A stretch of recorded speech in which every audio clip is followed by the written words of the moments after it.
ఈ ఉదయకాలమున దేవుని బిడ్డలందరికీ శుభములు, వందనాలు తెలియజేస్తూ ఉన్నాను. దేవుని వాక్యాన్ని మనం చదువుకుందాం.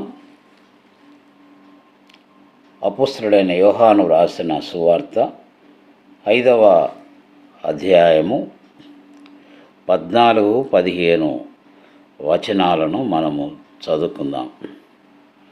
అటు తరువాత యేసు దేవాలయంలో వారిని చూచి, ఇదిగో స్వస్థత నొందితివి, మరి ఎక్కువ కీడు నీకు కలగకుండానట్లు ఇకను పాపము చేయకుమని చెప్పగా,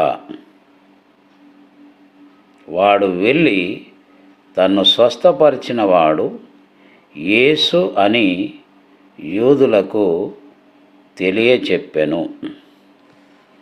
క్రీస్తునందు ప్రియ సహోదరి సహోదరులారా, చదువుకున్నటువంటి ఈ లేఖన భాగంలో స్వస్థత పొందినటువంటి ఒక మనుష్యుని గురించి మనము తెలుసుకుంటూ ఉన్నాం.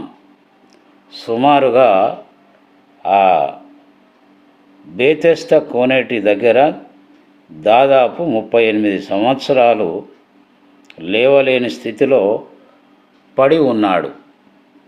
ప్రభువైన యేసుక్రీస్తుల వారు ఆ యొక్క మనుష్యుని గురించి తెలుసుకొని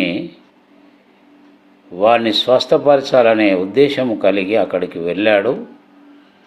వారిని స్వస్థపరిచాడు. ఆ తర్వాత ఆయన దేవాలయంలోకి వెళ్ళినప్పుడు ఆ దేవాలయంలో మళ్ళీ వారిని చూసినప్పుడు జరిగిన సందర్భం ఇక్కడ మనం చూసాం. ఏమంటున్నాడు అంటే, ఇదిగో స్వస్థత నొందితివి, మరి ఎక్కువ కీడు నీకు కలగకుండానట్లు ఇకను పాపము చేయకుమని చెప్పినాడు. ప్రియ సోదరి సోదరుల, గతంలో నీకు నాకు మనందరికీ ఏదో ఒక సందర్భంలో ఏదో ఒక బలహీనత ఆవరించింది.